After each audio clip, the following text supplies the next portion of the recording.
Di Kabupaten Biren, Aceh, konflik gajah dan manusia telah berlangsung sekitar 17 tahun lamanya. Gajah mampu berpindah dalam jangkauan lebih dari 50 km setiap harinya. Hal ini lantas membuat wilayah perkebunan rusak dan masyarakat merasa dirugikan. Sementara sejak diberi izin kelola hutan oleh pemerintah, tak sedikit masyarakat yang membuka lahan perkebunan di wilayah hutan adat. Posisi para satwa langka yang dilindungi kian terhimpit dengan keberadaan manusia yang terus bermigrasi dan merambah wilayah hutan.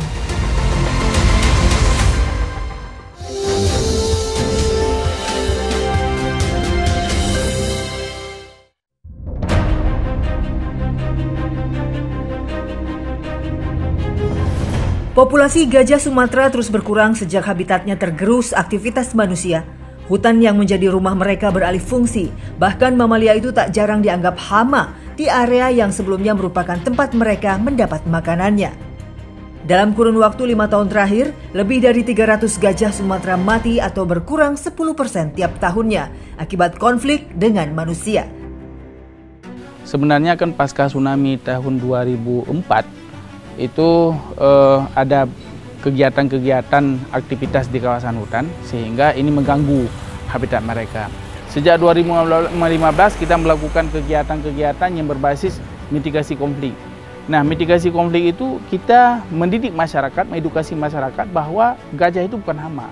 Gajah itu adalah sahabat kita. Kita yang hari ini mengganggu mereka, bukan mereka mengganggu kita. Jadi mereka secara alami, mereka tidak mau misalnya ke daerah-daerah yang memang itu bukan daerah yang pernah dikunjungi sebelumnya. Karena dia tetap secara alami, dia mengunjungi daerah itu kalau dulunya dia pernah mengunjungi daerah itu. Itu memang sudah seperti itu. Kawasan hutan tentu menjadi habitat bagi satwa liar, tak terkecuali keberadaan mamalia satu ini. Ya, gajah liar di Aceh sejak lama mendominasi wilayah hutan adat yang semakin beririsan dengan topografi wilayah tempat tinggal masyarakat. Konflik satwa liar di Aceh marak terjadi sejak tahun 2010. Gajah atau pomerah dalam bahasa Aceh sempat dianggap sebagai hama oleh masyarakat. Hal ini karena gajah liar kerap kali datang ke area perkebunan warga. Sejak diberi izin kelola hutan oleh pemerintah, sebagian masyarakat mukim Kuta Jempa di Kabupaten Biren membuat kebun di area hutan, seperti yang dilakukan oleh Tarmizi. Tak jarang kebun mereka terinjak hingga menjadi rusak karena gajah, sehingga masyarakat membuat langkah antisipasi. Nah, ini dia nih kawat kejut gajah yang dibuat secara swadaya oleh masyarakat. Jadi ini untuk pembatas juga ya Pak ya, agar gajah itu tidak masuk ke area masyarakat bertanam, berkebun ya Pak ya. Nah ini dibuat dari kapan Pak? Dari 3 bulan kemarin. Oh baru-baru ini? Baru-baru ini. Oh gitu, ini tidak untuk menyakiti sekali lagi ya Pak ya? Cuma untuk kejut aja. Ya, dia nggak gampang dia masuk kan, pas dia datang gajah kena ini, dia kejut, dia mundur lagi ke belakang. Ya, sejauh ini udah efisien belum Pak? Atau apa yang diperlukan lagi sebetulnya? Ini kekurangannya apa ya, belum cukup. Oh gitu. Ini kan swadaya masyarakat kan kayaknya kan nggak banyak. Ini butuh bantuan dari pemerintah juga untuk selanjutnya itu. Biar dia betul-betul terhalang, dia nggak masuk. Kawat kejut ini tidak menimbulkan sengatan listrik, berbeda dengan kasus yang marak terjadi belakangan di sejumlah wilayah di Aceh. Masyarakat memasang kawat sengat listrik yang menyebabkan gajah mati. Hal ini tentu menimbulkan dilematika yang sangat memprihatinkan. Di satu sisi, rakyat kecil hanya ingin mempertahankan sumber penghasilannya. Di sisi lain, mamalia besar ini harus kehilangan habitat bahkan nyawanya. Sementara itu, masyarakat di Kabupaten Biren, Aceh, perlahan mulai memahami bahwa gajah bukanlah hama pertanian. Mereka yang berkebun di area hutan sering berpapasan dengan gajah dan mengusirnya dengan cara membangun komunikasi. Hal seperti ini seharusnya dapat menjadi contoh bagi wilayah lain di Aceh. Pada hakikatnya, gajah memiliki ingatan yang terekam. Tidak lazim rasanya gajah bisa muncul di tempat yang belum pernah ia kunjungi sebelumnya. Peran pemerintah amat dibutuhkan dalam konflik dilematis seperti ini, Sebagai makhluk yang memiliki akal dan pikiran, kitalah yang seharusnya dibekali edukasi lebih, guna tidak mengganggu kehidupan yang saling berdampingan.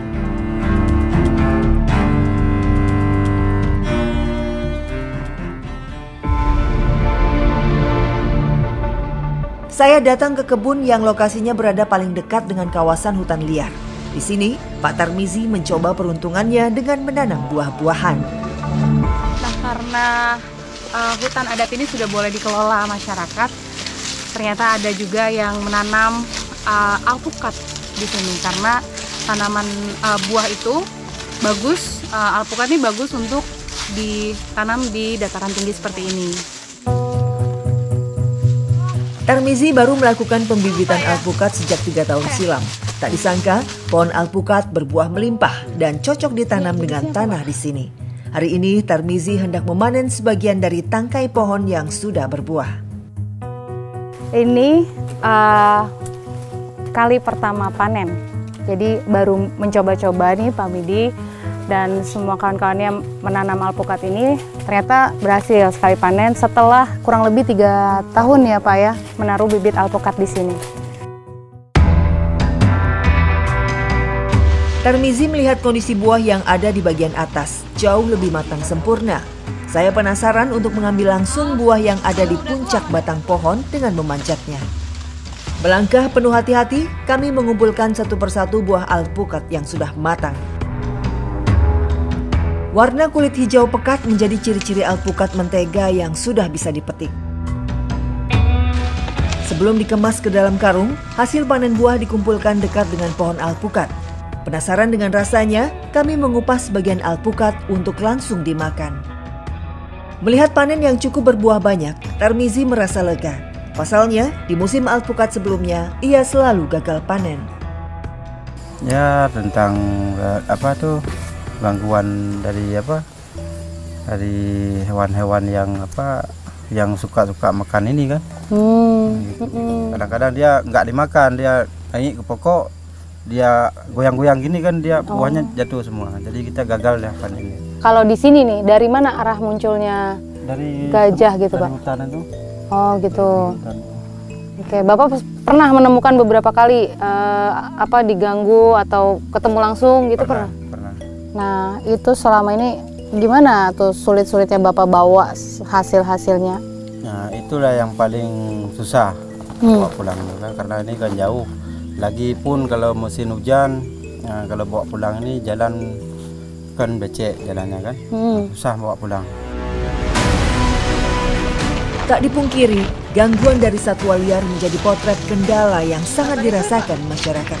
Ditambah masa panen yang tak menentu hingga sulitnya perjalanan yang ditempuh dari kawasan hutan adat menuju pemukiman warga.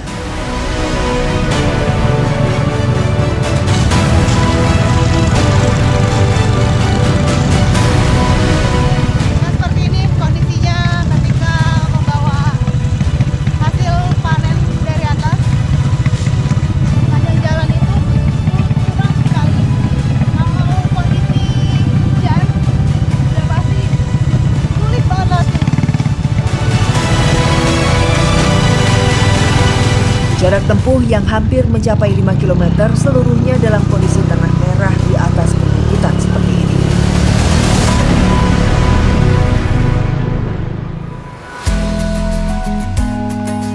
Usai tiba di kampung, Pak Tarmizi menjual panen alpukatnya dengan menanti pengepul yang datang ke wilayahnya.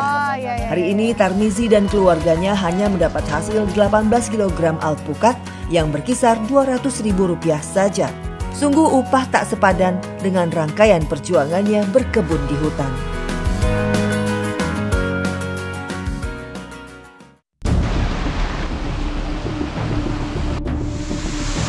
Buat saya yang nggak terbiasa, ini tuh medannya berat sekali.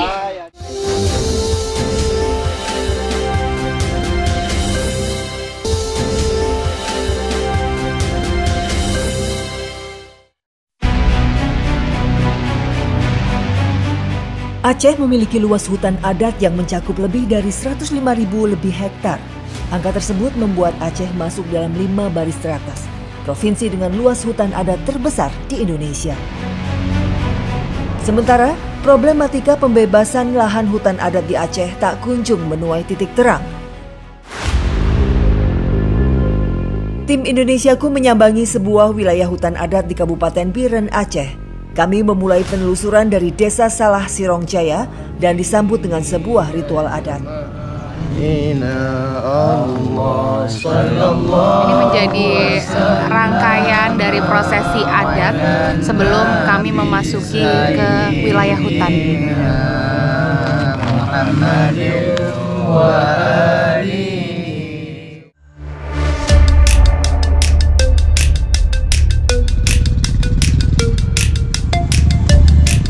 Menempuh jalan terjal demi mendapatkan sumber penghasilan dari hutan merupakan keseharian masyarakat adat di sini.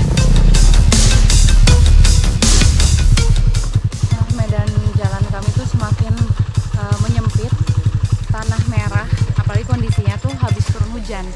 Jadi ini ban motornya mau dipakaikan rantai dulu supaya nggak licin.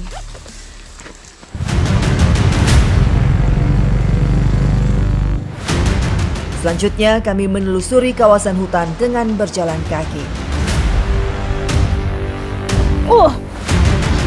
Ini baru permulaan masuk ke hutan.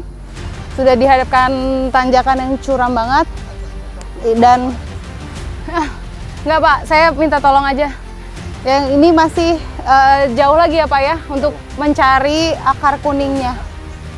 Oke Pak, tolong Pak.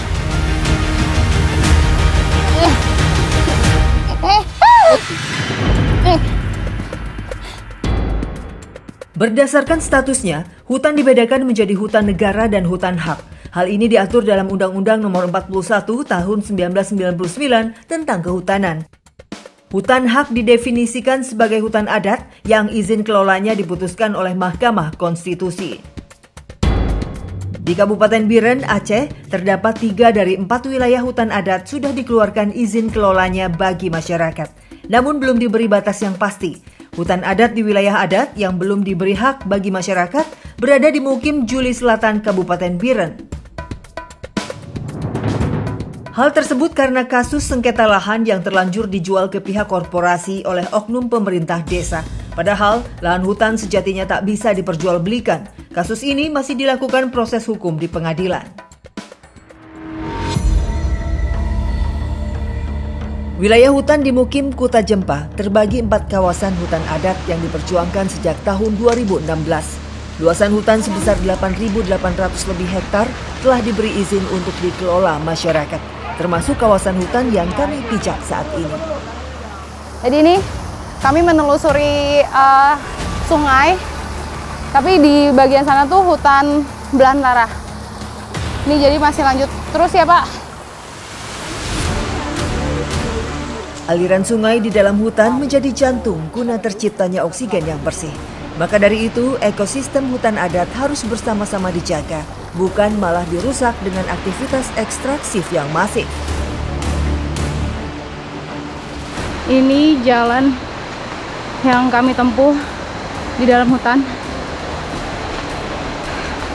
Harus segera mengejar waktu sebelum hari semakin gelap dan juga khawatir turun hujan. Jadi dari tadi belum ada istirahat, jalan terus. Masyarakat yang menggantungkan hidup di hutan adat hanya memanfaatkan sebagian kecil komoditi dari hasil hutan bukan kayu atau HHBK. Tak ada lagi aktivitas penebangan pohon agar hutan tetap terjaga keasliannya. Di tengah hutan banyak pula ditemui tumbuhan beracun yang membahayakan. Hati-hati Mei, ini daun yang berbisa Mei. Oh, Kalau kita masuk hutan kita harus memahami ada kayu-kayu nggak boleh kena dengan kulit kita. oke. Jadi ini ada beberapa tumbuhan liar dan beracun. Jadi Pak Amin lagi memberitahu ke saya kalau terkena daun ini nih bisa gatal-gatal. Ya, gatal dan sakit dia. Sampai seminggu katanya Pak ya. Nah, ini namanya kalau orang sini sebut jelatang rusa. Jelatang rusa. Jelatang rusa. Oke, Bapak nanti kasih tahu saya ya, karena saya nggak tahu perbedaan mana daun beracun, mana yang enggak. Karena dia ada berapa jenis dia daun yang berbisa dalam hutan. Salah satu ini daun jelatang rusa. Ada satu lagi yang lebih bahaya itu daun jelatang gajah. Kami pun melanjutkan perjalanan dengan lebih waspada lagi. Karena emang telusur sungai, jadi ada banyak ilalangnya, harus dibabat dulu untuk membuka jalan. Semakin masuk ke dalam hutan, medan yang kami tempuh rupanya semakin menguras tenaga. Selain jalan setapak dan semakin menyempit, kami juga melewati aliran sungai yang kering dan amat curam menanjak. Ya.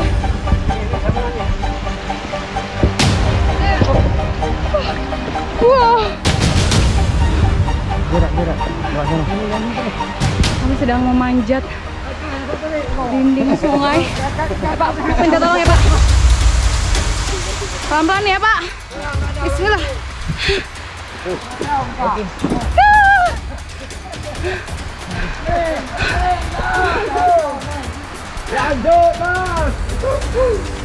Buat saya yang nggak terbiasa, ini dulu medannya berat sekali. Inilah keseharian masyarakat adat di sini.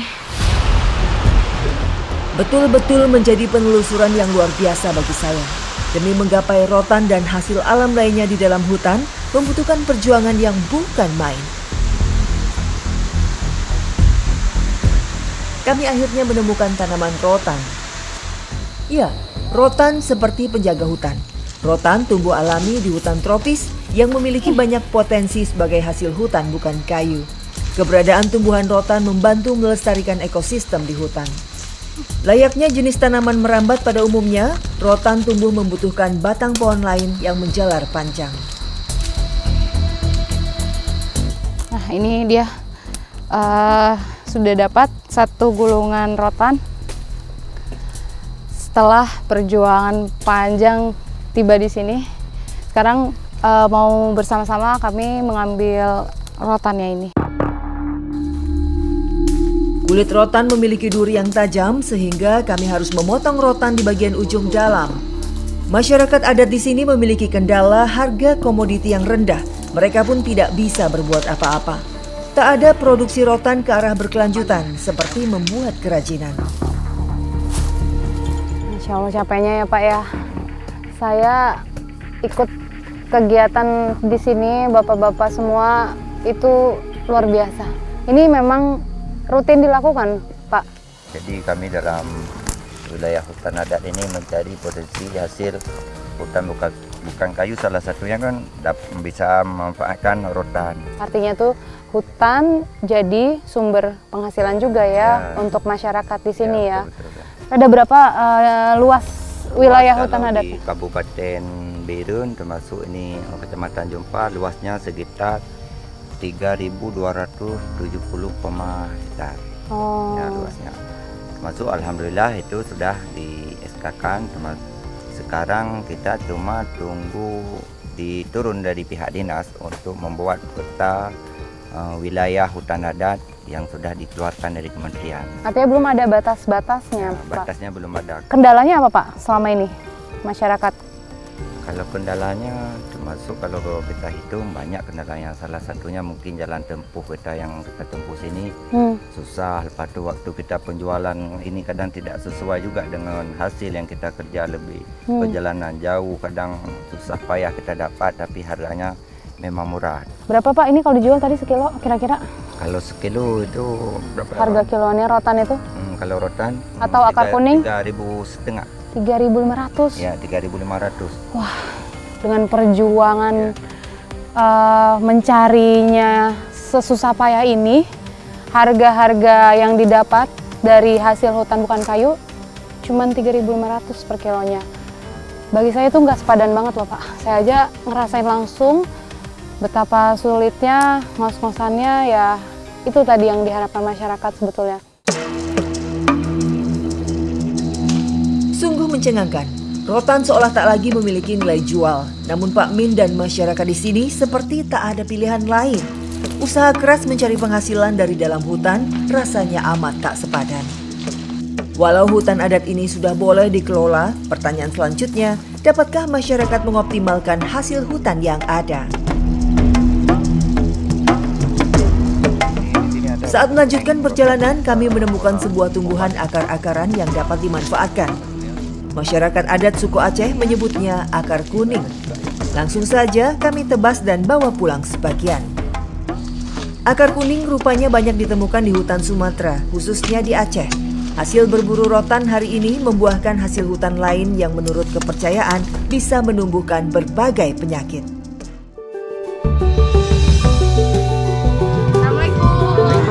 Tiba di pemukiman, Pak Min dan kawan-kawan menjual rotan ke warung yang menjadi pengepul setempat. Pak Min yang sudah tinggal selama puluhan tahun di sini amat memahami kesulitan menjual hasil rotan. Saat ini harga jual rotan sedang anjlok. Ia hanya berharap pemerintah dapat melihat lebih dalam terkait problem yang hingga hari ini dihadapi masyarakat di lingkar hutan adat.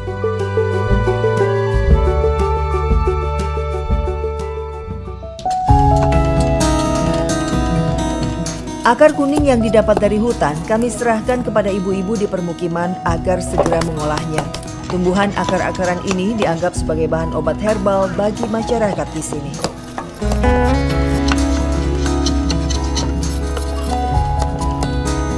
Akar kuning biasa dijadikan jamu. Campurannya ada jahe, daun cengkeh, dan juga ini ya Bu, serai, ya kan?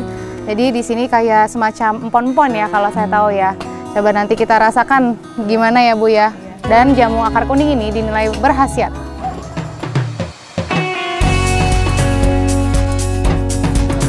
Tak diperlukan waktu lama, semua bahan rebusan yang telah dicampur langsung mendidih.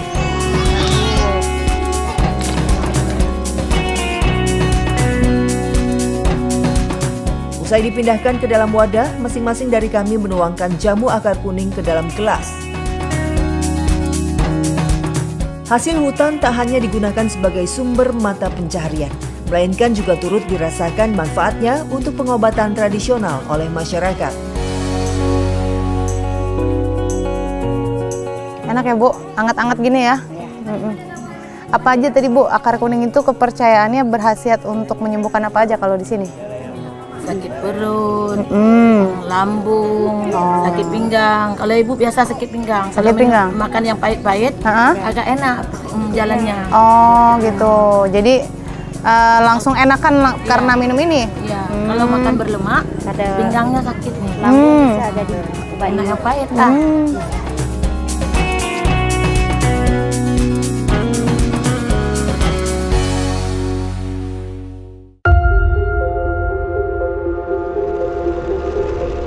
Suasana berbeda terasa di wilayah pesisir Kabupaten Aceh Besar. Kondisi yang serba bergantung kepada alam membuat para nelayan melakukan berbagai cara demi mendapat tangkapan ikan. Terdapat lebih dari 400 nelayan yang tergabung dalam kelompok nelayan di sini.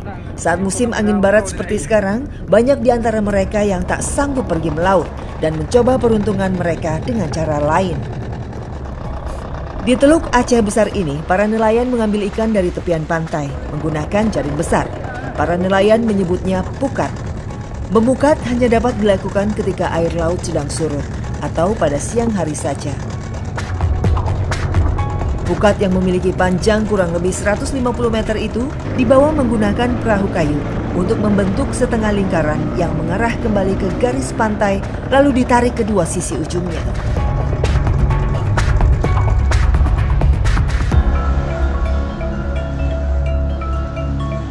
Ya Pak.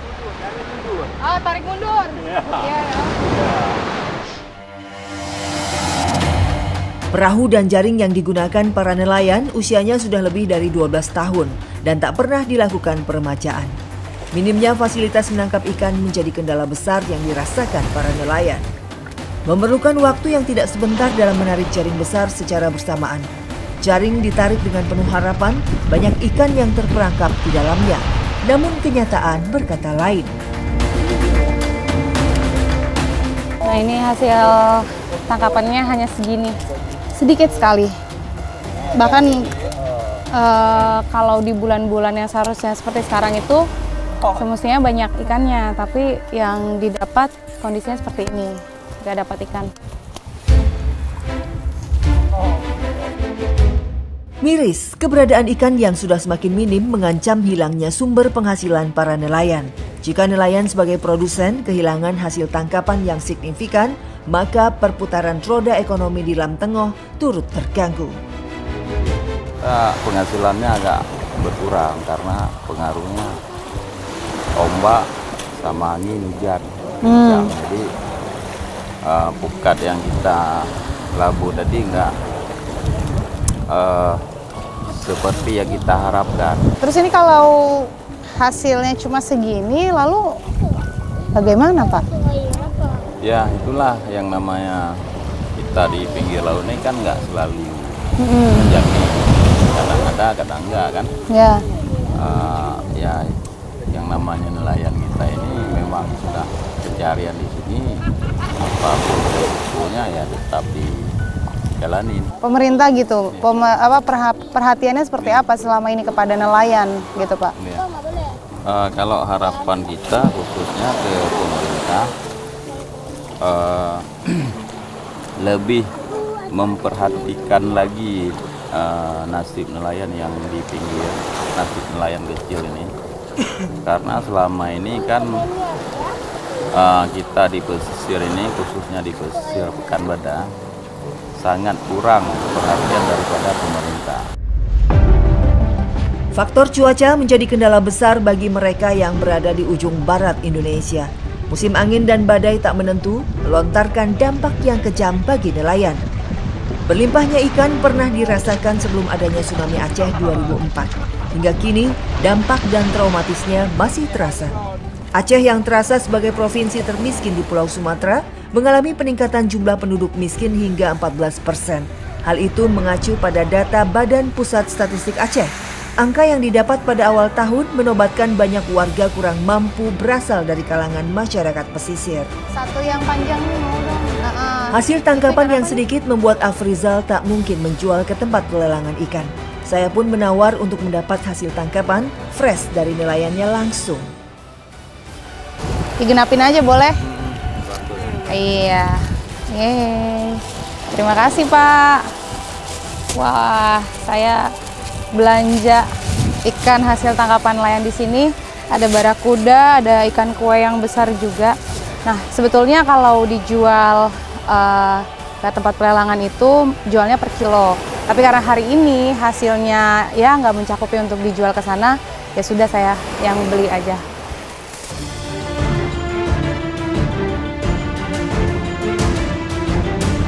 Tak seperti apa yang diharapkan, semoga tetap ada jalan bagi para nelayan.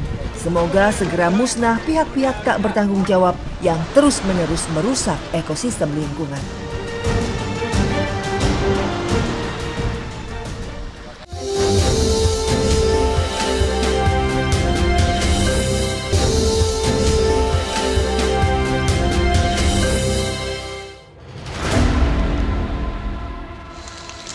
Tiap harinya masyarakat adat di Serambi Mekah Aceh menghadapi kendala yang berbeda. Mereka yang tinggal di gunung tentu berbeda tingkat kesulitannya dengan mereka yang berada di pesisir.